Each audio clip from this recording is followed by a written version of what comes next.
Hello, everyone, and welcome to the special 375th episode of the Jake's Take with Jacob Elyachar Podcast. I'm your host, Jacob Elyachar, the chief content producer and writer of jakestake.com, a pop culture entertainment news website. If you're watching us on YouTube, please give us a thumbs up. If you're listening to our audio platform, please download this episode and give us a 5-star rating. Phrase 75, I never thought when I recorded my first episode in 2019 that we would be here. Thank you so much to all of the incredible guests that have come on this platform, all the media people who have trusted me with trusted me and my platform. And more importantly, thank you guys for coming on. And I'm very honored and thrilled to welcome not one, but two incredible guests.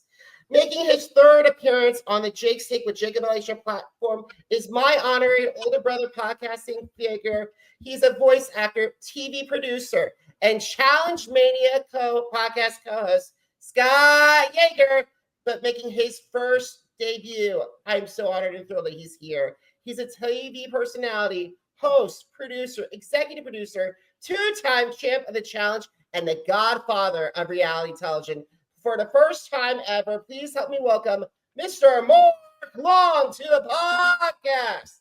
Crowd goes wild, Jacob. You can't hear it, but my neighbors are beating at the door with excitement. It's crazy outside. Thank you so much, Mark and Scott. Thank you so much, guys. It means the world to me that both of you are here on this milestone occasion. Yeah, we looked forward to it. You called us at a Challenge Mania and said, I need you guys on. And Scott and I were like, yep, let's do it. So here we are, brother. Yeah, congratulations on all the longevity and success.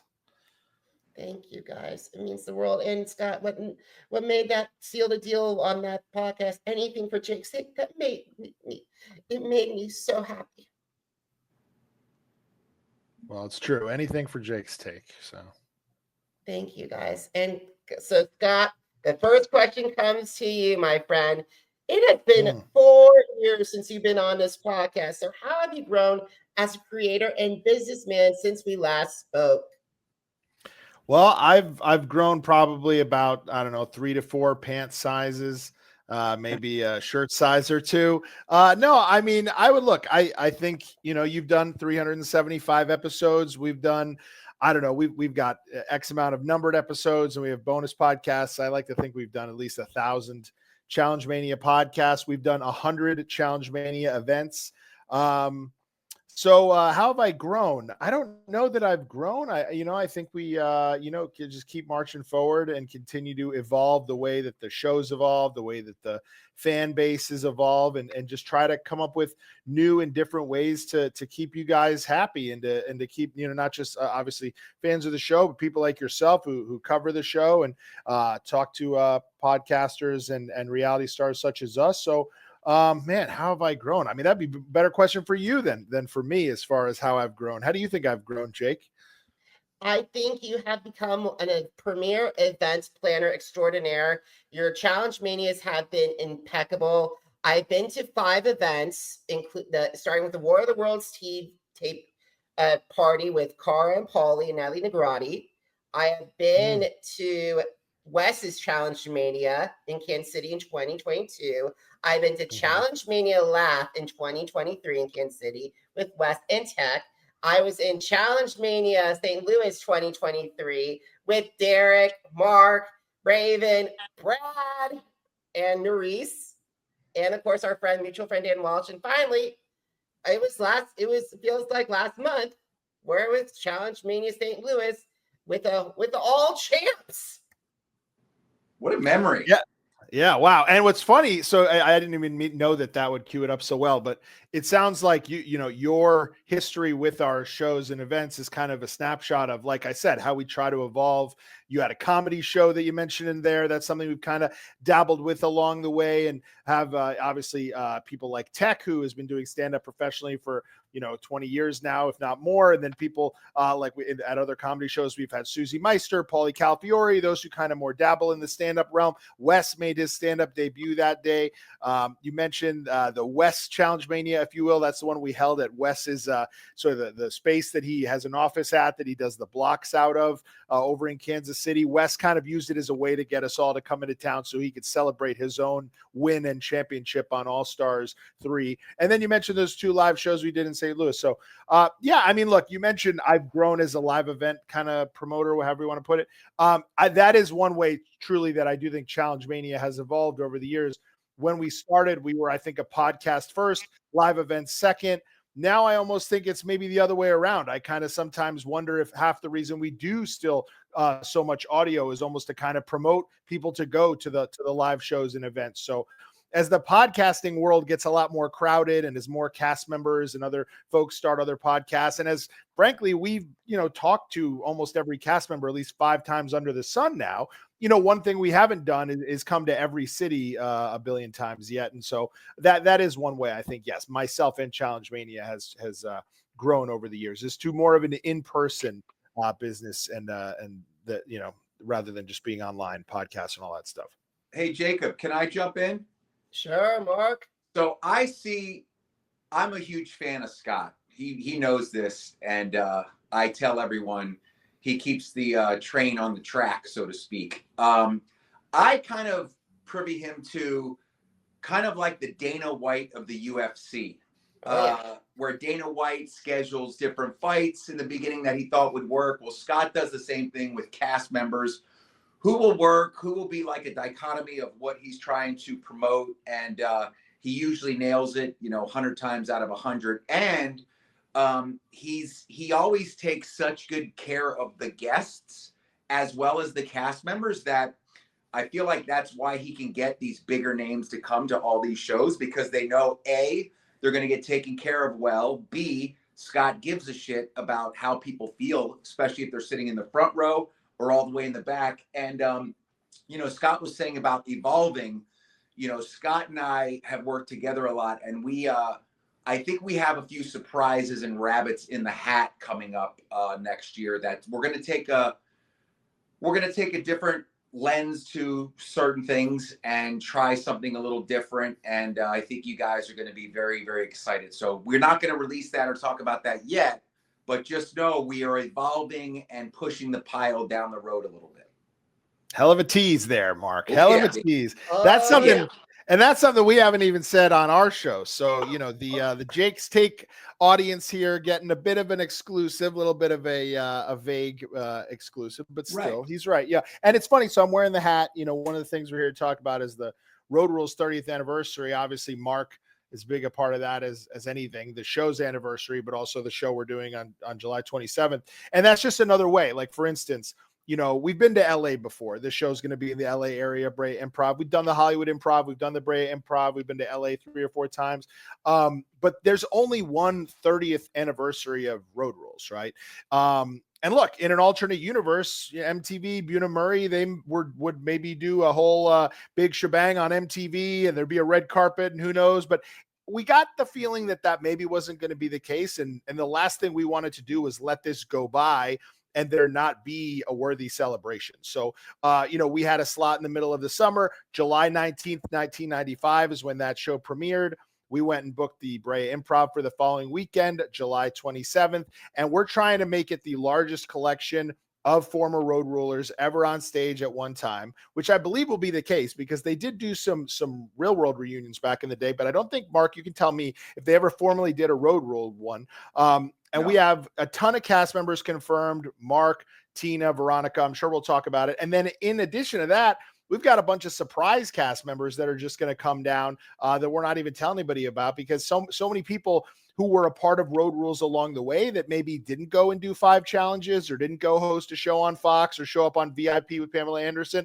Road Rules is kind of the only connection they have to a TV career, and they are dying to get back out there to talk about it and to, rekindle some relationships that they formed on that Winnebago in the 90s or the 2000s or whatever. So that's just an example of, Mark alludes to something that's going to be way outside the box. But this Road Rules 30 show we're doing is another example of how, we do Challenge Mania live. Most of the conversations tend to be challenge centric, but this one on July 27th is really going to be Road Rules specific. And it's a way not just to reinvent the wheel, but also to give back and to celebrate a 30th anniversary, because that's a hell of a milestone for Mark and for MTV and for the show. So we're happy to kind of have been the ones to spearhead that.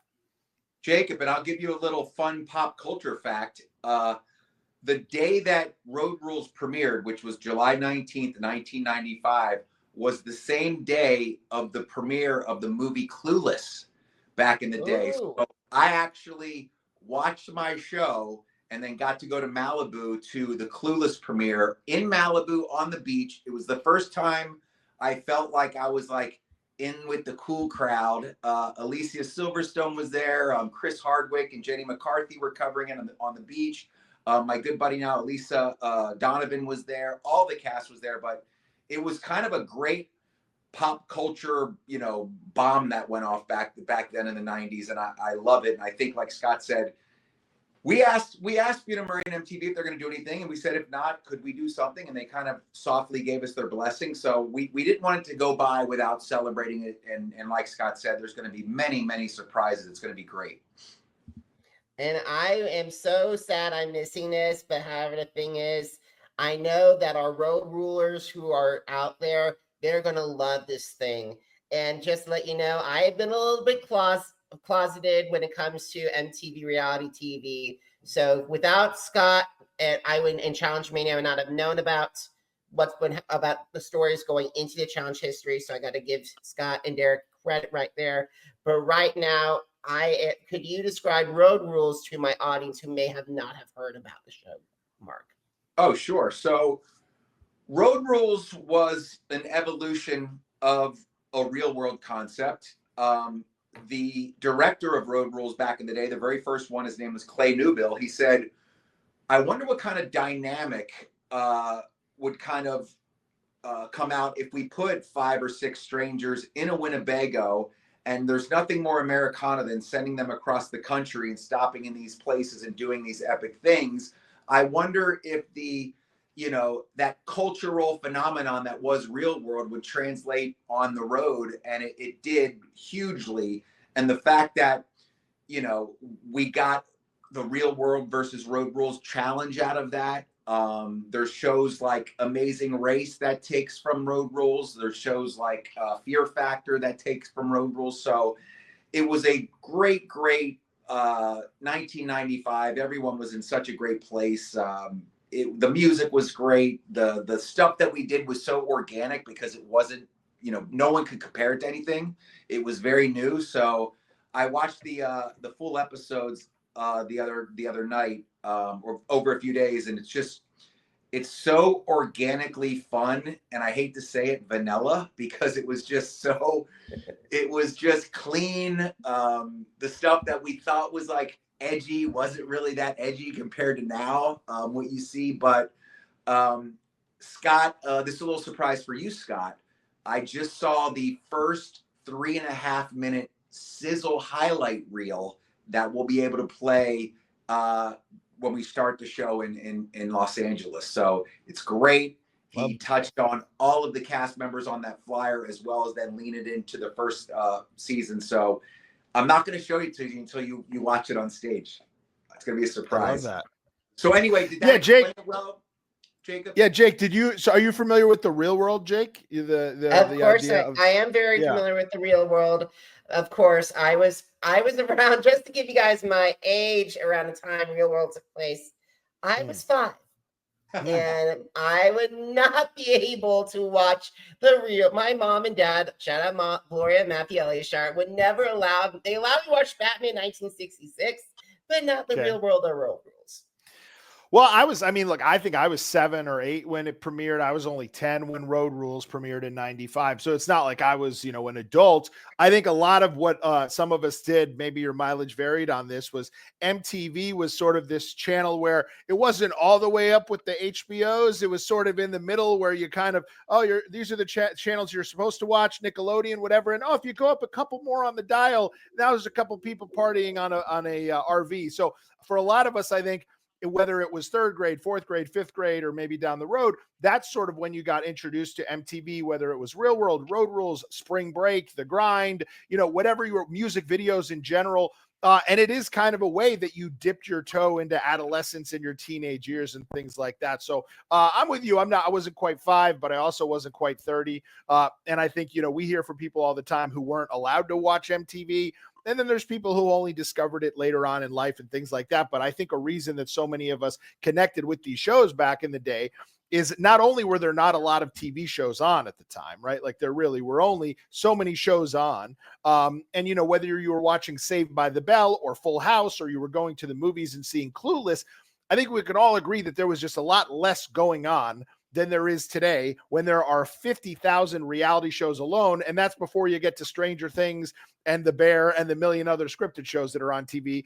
Don't even get me started on sports and everything like that. So I think that back then we connected with these 7 cast members or 10 cast members, whatever it ended up being, on either Real World or Road Rules, a lot more than people connect with folks today. I mean, I think obviously you got your housewives and things like that, you know, these people go on to be on 10, 15 seasons of the same show. But I really do think that, you know, when I look back at, you know, Mark's season of Road Rules and some of these iconic early seasons of Road Rules, you know, yes, a lot of them went on to future challenge seasons as well. But I think people really were sitting on the edge of their seats watching them develop their adolescence, you know, in front of our eyes back then in the 90s. And it just meant so much. And that's why when we do these live shows, Jacob, we have people that are your age, we have people that are younger, but then we also have people who are closer to Mark's age and have surpassed Mark's age, who grew up alongside with them and things like that. And that's why I think, you know, this 30th anniversary is so interesting, because you have people like yourself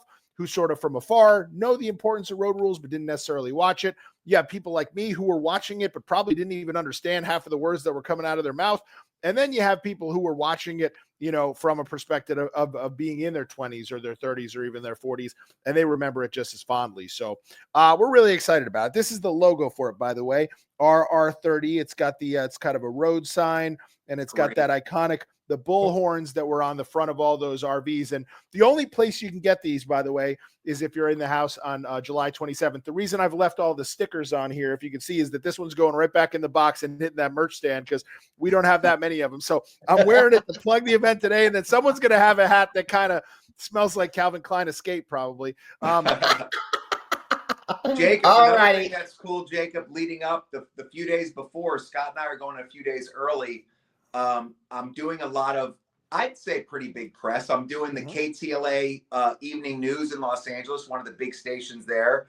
I'm also going to be doing Access Hollywood with Kit Hoover and Mario Lopez. We're thrilled about that. I'm doing California Live, which is a cool show I've been on before. So we have a lot of cool things that I think, Scott, we're going to document and put up on our Instagram as we kind of go through it, so you guys can kind of go along for the ride that hasn't, you know, haven't been there or haven't been a part of it. So it should be fun. Also, and speaking of fun, this event is going to be not just celebrating 30th anniversary, as you mentioned before. These are going to be iconic cast members that are coming. So Rachel Robinson, Veronica Portillo, Tina Parda, Darrell, Shane Landrum, Susie Meister, Katie Cooley, and Kefla Hare. And I got to say this. So I know you have the Inception, and also they're going to do that. And I know you have some surprises, so that's great. However, one thing that I want to tell that you told us at Challenge Mania St. Louis is the pilot for the very first Road Rules, Mark. So how did you find this pilot, and how will it play a role in the celebration? So I'm not sure, Scott, we haven't really talked about that. Maybe we'll have it just on as the people get there. Yeah. We have to figure out. So, you know, at some of our shows, what we have started doing in the past, I forget if we did this in St. Louis, but sometimes, like, as people are sitting, we'll have kind of a video, maybe a challenge montage playing of iconic challenge moments and stuff. But we do normally like to have music on during that. So the difference is with this, you know, we can have that on the background, but the question is, like, do you just have the sound and then hope that everyone's paying attention, or do you just kind of have it on with a playlist over it? So we'll figure it out. The other thing is, we have to admit, it's from 1995. It's a pretty good cut of it, but it's not the best quality, right? As far as, you know, so when people are sitting, are they really going to be wanting to watch a pilot from 1995 video quality and things like that? Or is there a better way to get the energy up in the room? Either way, though, you know, Mark said that a sizzle reel has been cut together of highlights from the show that we're clearly going to show at the beginning of the panel. And look, we may end up showing that. We'll kind of see how it plays, and we'll see what the tech specs are of the venue and things like that. A lot of that is up in the air when we get to the venue, how much they're gung-ho for, how much they can handle, you know, throwing a whole episode on there and things like that. So we'll kind of read the room, if you will, Jake. And Jacob, I So I almost made the Real World Los Angeles. I was really close. It was, I remember it was down between me and the guy, Aaron, who was a blonde-headed guy too. He was a local surfer kid. And I was like a Florida guy that they were going to put in as like surfer guy. I remember I think they wanted someone more normal. I think he was trying to be a CPA and I was trying to be in entertainment. So I feel like they went with the more, universal job. But it then led me into auditioning and having them fly me out when Puck got kicked off from the Real World San Francisco. And they had just released a guy, so all the girls or the guys were like, let's try a girl now. So they picked Joe, inevitably, a girl named Joe. And then I got a random call when I first moved out to LA and offered this pilot, and it was so cool timing. Like I remember that week I was going to go look for like a regular job anyway, just like something to pay the bills, like a waiter job. And I remember John Murray and Mary Ellis Bunham, God rest her soul, they both were on the call with me, and they said, what have you been up to? And how have you been? And we wanted to let you know that the pilot got picked up and all this song and dance. And they were like leading me down this path of it got picked up, but I might not be on it. And they said, well, we told you if it got picked up, we were going to cast an entirely different cast. I said, yeah. And they said, but the New York office wanted to keep you, so we're going to keep you to do the pilot. And it was like, I remember I was like so pumped. I had like a list of like job places that I was going to go written down in pencil. I remember I just crunched that up and threw it a thing. I remember calling my parents. I was super excited. And like anything else, when you book a job, or especially one that you love, it's like, it's such a high that it makes up for all the bullshit you have to deal with in between, I guess. So I just remember so excited calling like my parents, my brother, my best friends, and being like, man, I'm getting to do this show and I'll probably be coming through your town. And my parents actually got flown out on the very last episode of Road Rules. Oh, wow. So that was kind of cool. But it was just a really cool moment in time that, man, it was so organically unique and awesome. I'm almost at a loss for words sometimes talking about it. And that's the high that I always get. And the high when I go and when I see like Weston, like when I was able to introduce myself to Frank and Joanna and like and seeing you and meeting Brad for the first time, meeting Tina, I was like, oh, wow. And meeting Paulie for the first time face to face. That was the high for me. Right. It was like the same high I met like Stan Lee or Tom Felton over the years. So, and you guys can go find that on my Instagram on those stories. But however, this is all about Challenge Mania. But I want to bring something up that I've been working with Scott on with weeks for. And Scott, you know about that question. I've been really wanting to make sure that I didn't embarrass myself, number one. And number two, I did not want to embarrass myself in front of the champions and make sure it was great. So I wanted to bring it up for people who haven't listened to the Challenge Mania SEO. It's still on there, but however, for those of you who haven't, I'm going to ask it anyway. Okay. Yeah. So this question is, since I started watching the Challenge and Final Reckoning, I've noticed the fan base grow tired, gets riled up on social media when the same people are sending multiple times of elimination. The problem was briefly remedied with the skull twist, but fans hated that. But the challenge got discontinued. However, after watching the past 3 seasons, seeing numerous cast members sent into elimination multiple times, such as Cara Maria in All Stars 4, Corey, Jenny, and Rachel in Battle of the Eras, and of course, Adam and Steve in All Stars 5, fans have complained yet again. So my question is, should the challenge gods bring the skulls back and give it a form of AGT, Golden Buzzer Enhancement, where it provides for everyone that covers AGT is my specialty, so you might have known about it. So you all know about the Golden Buzzers. But however, the Golden Buzzer Enhancement will provide 4 cast members, 2 men and 2 women, or 2 teams who win at least 3 back-to-back eliminations, and they would receive immunity throughout the entire game, an automatic spot on TJ's final, and a financial reward. Why or why not? You want to go first, Scott?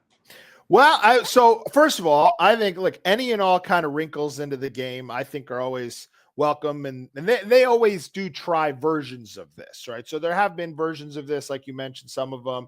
Mark, I know obviously you know, are a little bit more privy to how they kind of like to change season to season and put different twists and turns in there.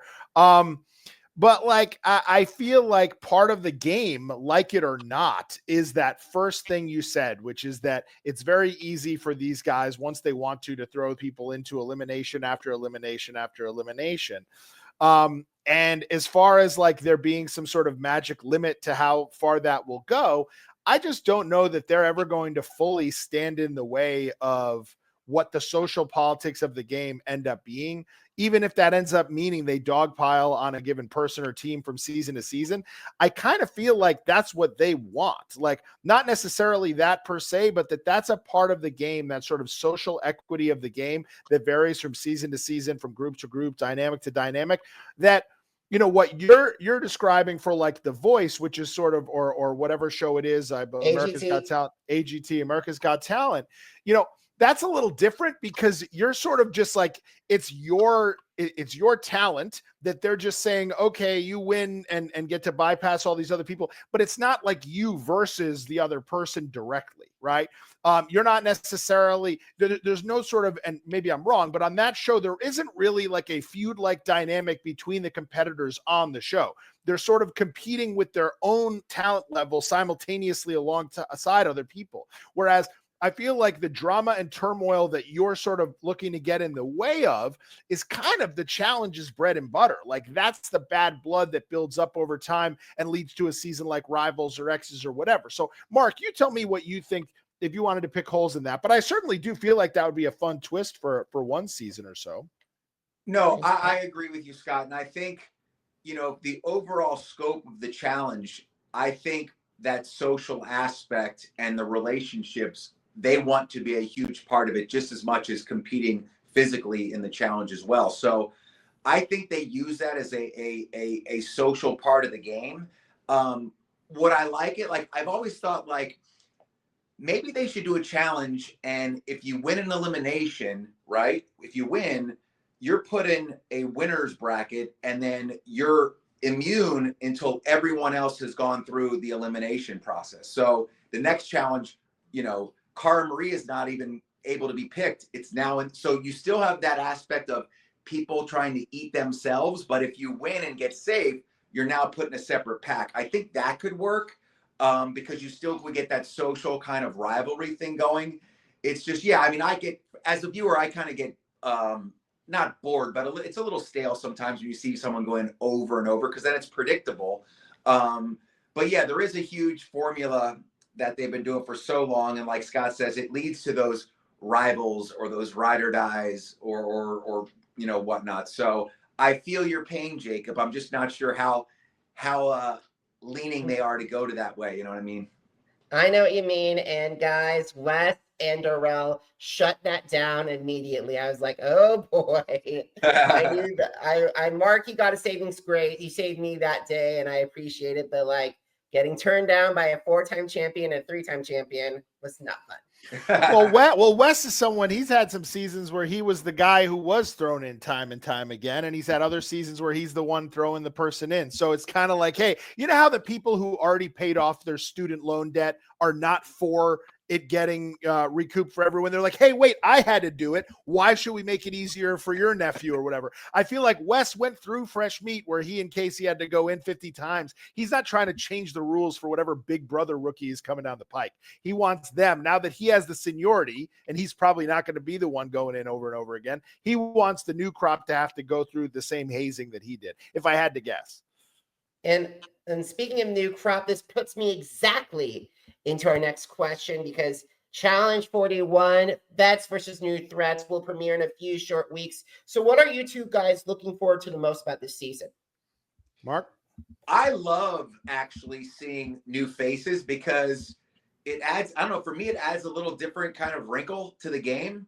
You know, I know a few of them, so I'm anxious to see how they do. But there again, like if you ask a regular fan, some people hate it, some people love it. But I think any kind of iteration to what they're doing already and adding some new faces, and then, you know, some people that are probably going to, you know, stand up to the veterans or bow down to them. It's always interesting to see how they play each other in terms of inside the house. So I'm looking forward to it. I've always been a big fan of getting a new crop of people in. I don't see us getting like a fresh meat happening anytime soon, like where they just pluck them up from spring break or something. So the fact that they all are coming from quote unquote something else is kind of interesting. I mean, I think this basically is fresh meat. Like Right. I feel like so too. yeah, exactly. Or War of the And Worlds, you or know the what I'm first War of the saying, Worlds. in terms of like getting them at an MTV spring break, like Cara. Well, I think the thing that's changed that, for instance, like back when Fresh Meats 1 and 2 happened, I think that whether there were other reality shows or not, then there were. Obviously, I think Survivor existed, Big Brother existed, but in their own little world, Buena Murray did really still feel like, okay, we're the end all be all. We're casting people for Real World. We're casting people for Road Rules. And hey, the people who don't quite make those, let's put them on the challenge. Let's call them Fresh Meat. I feel like that ship has sailed. I feel like whether it's true or not, I feel like they feel like there are so many untapped cast members from other TV shows who are proven characters, who are proven strategically, who already have followings. And there are so many of them to choose from that they would never say go deeper into the talent pool and take someone who's never been on anything. They're just now going to pluck from those shows. And maybe they're not going to call it Fresh Meat, but they're going to call it War of the Worlds, and they're going to take people from international shows, or they're going to call it Vets versus New Threats, and they're going to pull people from Big Brother, Survivor, Love Island, you name it. So I essentially think this is Fresh Meat 4, if you will. They just don't want to call it that, I think is kind of what it is, you know. Are you excited for it? I am excited for it. I have a couple of people in a few weeks, guys. I'm going to go. An old friend of ours is coming on the podcast, Drew Angelman, and he will reveal, and I will reveal everything. The 8 vets that I'm choosing, the 8 new threats that I'm choosing. So you guys keep it in. However, this is Scott and Mark's hour. We'll see Drew in a little bit, but however, Scott, on July 30th, you and Derrick will be hosting a very special screening party and panel with CT, Anissa, Olivia, Theo, and Rogan. So what can fans expect from this show?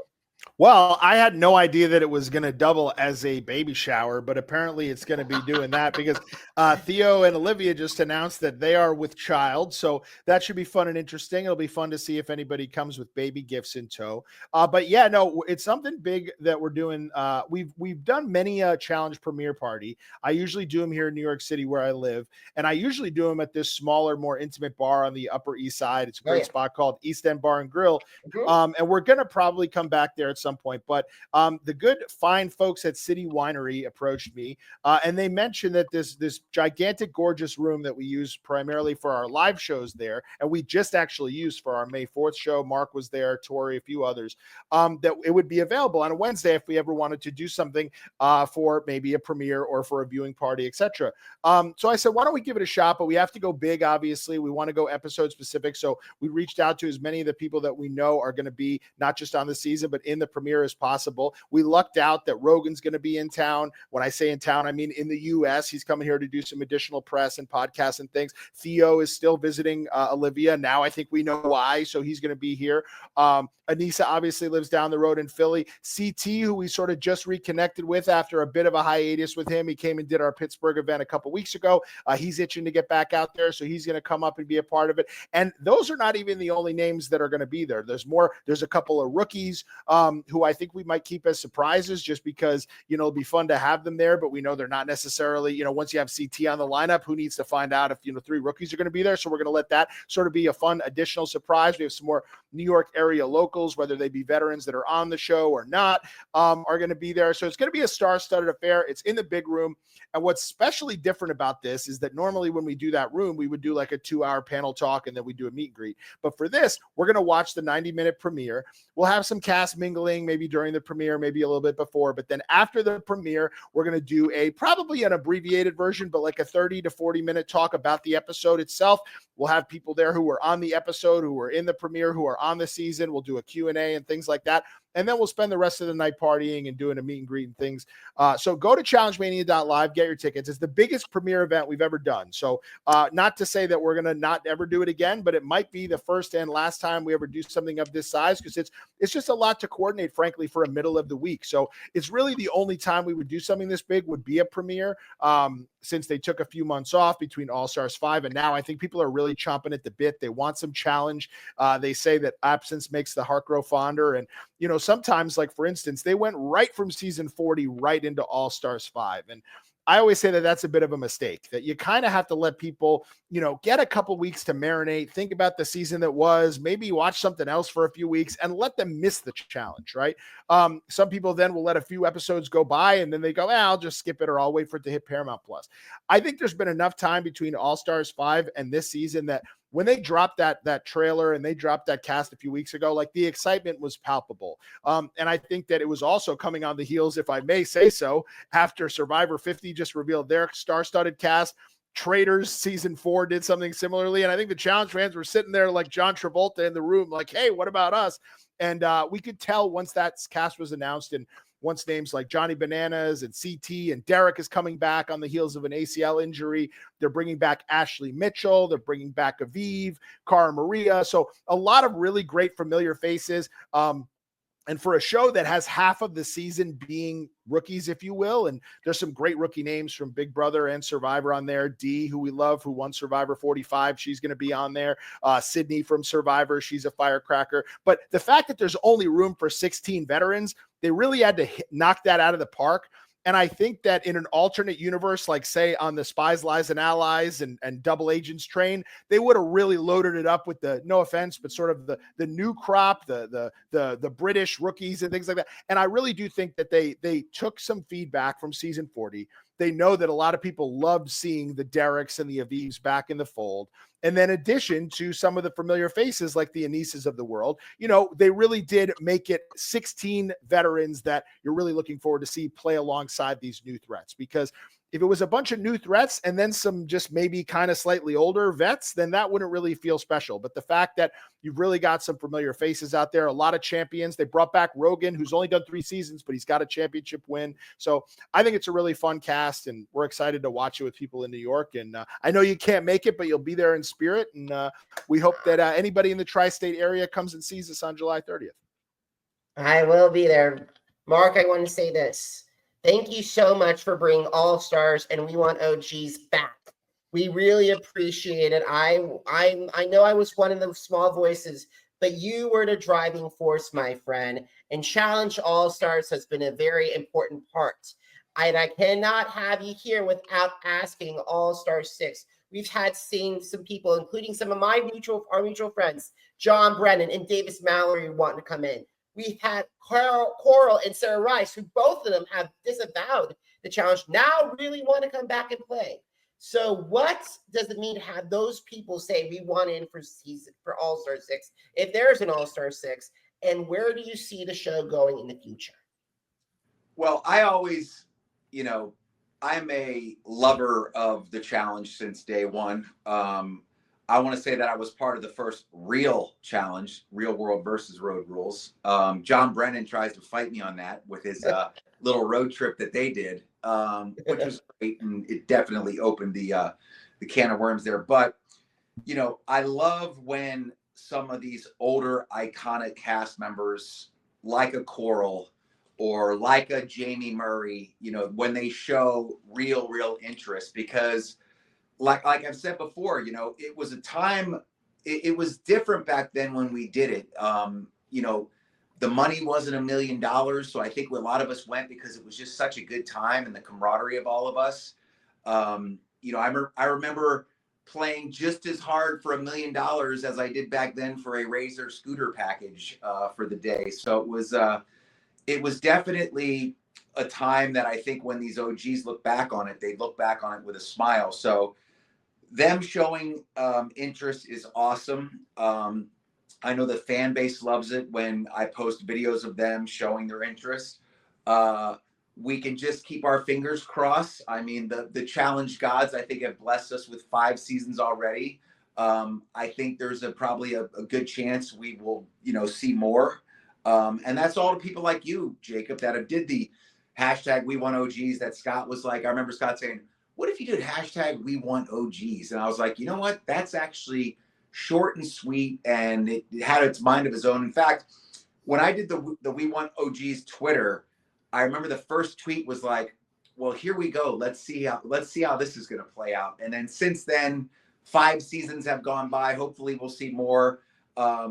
If they do more, I think it could be the best one yet from people that have at least shown interest. Again, I don't, a lot of people think I cast. I don't cast. I send them ideas and I send them people that reach out to me, but I have no final say in the casting whatsoever. I can only lead the horse to water, and hopefully they pick a great cast, which they have in the past. So I'm a big fan of it. I think it now has a huge fan base. I love the throwback music that they do for All Stars. I love the kind of a little bit less serious, a little more zaniness of it. So keep your fingers crossed, and hopefully we'll get a lot more, Fingers crossed, and I really hope and pray to see some of my friends there.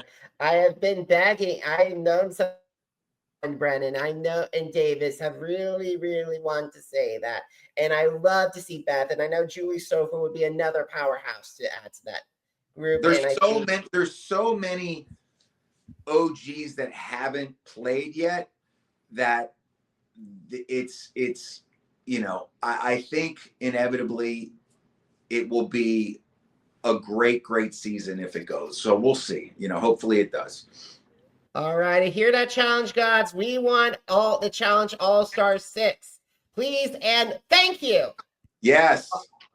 All right. Hey, you know what, Jacob? Here's a little fun little fact. So a few days ago, I ended up getting a text from 2 of our Challenge 41 vets. I got a text from CT and Cara, and we all went to Universal's Epic Universe together, and spent the entire day together. Everyone was like, this is a trio I never expected, but I love that so much. Yeah, we had a great time. It was just so much fun because I posted a reel. So if you guys follow me on Instagram, I posted a reel from it, and everyone just seemed so happy. And I think we didn't have to worry about voting anyone off or going behind anyone's back or stabbing them, so we had a great time. CT was in a great mood. So was Cara. And they're excited for 41 to come out as well. So you guys are going to have a great premiere party with Scott in a few weeks. All righty. So this is the second last question. Okay. Why should my audience come to Road Rules 30 and a challenge watch party? And of course, Scott, I know you can answer this. Where can they find tickets? Well, challengemania.live for tickets, not just to those, because we would love for people to come out in New York on the 30th, Los Angeles / Brea on the 27th, but we realize there's a lot of country in there in between. We get it. Travel isn't cheap. This Sunday, I don't know when you're going to run this, but just in case, this Sunday, the 13th, will be in Atlanta with Johnny Bananas and a few others. We're also coming through Chicago on August 31st. Yes, we're Jonathan Potassium, as some might call him. We got August 31st, Chicago, September 7th, Phoenix, September 27th, Boston, October 5th. That's my birthday weekend. We're going to be in Detroit, Michigan. We just announced Buffalo. We're coming back up to the Great White North. I believe that's what they call it. I don't know. I know it's Western New York, and that's going to be on November the 15th. So we're trying to sprinkle it around the whole US of A. So if you can't make it to either of those, go to challengemania.live, bookmark it, check it frequently. And then if you go to challengemaniacs.com, you can sign up for free. It does take you to our Patreon, but you can sign up for free. And even if you're a free member, you get all of our emails, alerts. Anytime we announce a show, you get more than enough of a heads up to be able to get VIP tickets and things like that. So we'll have some more things sprinkled throughout the year. But the reason people should come to Road Rules 30 is that I can tell you right now, we're going to do a bunch of these cities time and time again. We're going to do a bunch of these shows. We will never have this lineup again. We will never have a 30th anniversary of Road Rules again. This is the one and done. People have begged us to bring this exact same thing to other cities. No, we're doing this in Los Angeles because that's where the show was conceived. That's where the show was killed. But that was the last season of Road Rules, was sort of filmed adjacent to Los Angeles for Road Rules Viewers Revenge. And a lot of the people who made the show continue to live and work there. So we're really looking forward to it on the 27th. Road Rules 30. It is possible it's going to be turned into a podcast after the fact, and you guys might be able to hear it. But for now, we're saying that the only way you will be able to hear this entire conversation between, like I said, the largest collection of Road Rules alumni ever on stage is to be in the house at the Brea Improv on the 27th of July. Probably the craziest photo op you're ever going to get. I'm not even sure we'll ever have Veronica, Tina, and Rachel at one of these events again. They're very hard people to coordinate being in the same room. They're all very busy. They live on different coasts. So that Mean Girls photo op, I think, is worth the price of admission alone. And then, yeah, a few days later, we're going to be doing the premiere here in New York City. New York City is spoiled. We were just here on May 4th. So, hey, if you can't make it to the premiere, whatever, that's fine. But it is going to be the biggest premiere event we've ever done, and we're looking forward to that. But the thing Mark was teasing for next year that we're working on, we think that'll make some waves here as well. So we can't say more about it, but just, keep your eyes peeled for that. Stay tuned. Yeah. All righty. And guys, social media plugs, please. You can find me on everything at the Mark Long. Super easy. If you do want to follow me specifically on X/Twitter, I am at Shot of Yager. That's like taking a shot of Yager, Yager. On Instagram, I am Scott of Yager, same Yager. But Challenge Mania's got a Facebook page, facebook.com/Challenge Mania Podcast. ChallengeManiacs.com will take you to our Patreon page. And if you support us, we'll make it worth your while. We've got one bonus podcast every week. You get full video to all of our podcasts. You get first access to tickets, all that good stuff, private group chats, all that. And then also challengemania.live. Very important to get tickets to all stuff that's currently on sale. That's where you can find us. All righty, guys. If you missed an episode of the Jake's Take with Jacob Elyachar podcast, visit our channels on Amazon Music, Apple Podcasts, iHeart, Spotify, and Spreaker. Jake's Take with Jacob Elyachar, JACOBELYACHAR. Now, are you on social media? Because I'm on social media too. Facebook, Instagram, Threads, Twitter, and YouTube. Jacob Elyachar, JACOBELYACHAR. And guys, want to find my original interview, Scott? How about all my conversations with Jay, with Derrick, with Joss, with Paulie, with Jenny, John, and Beth, and Cyrus, and Dan, and Tech? Jakes-take.com. Once again, jakes-take.com. And I'm so honored and thrilled to reveal that the Jake's Take with Jacob Elyachar podcast is a 2025 American Business Award winner. I want to thank the entire judges for awarding me the silver in the Best Interview Talk Show category. Scott, Mark, thank you so much for being on this milestone episode. It means a lot to me, and hopefully I can have both of you guys back for my 15th anniversary next year. Awesome. Thank you so much, Jacob. Thanks, brother. All righty, guys. Thank you so much for watching. Thank you so much for listening. Until next time, for the 375th time, goodbye.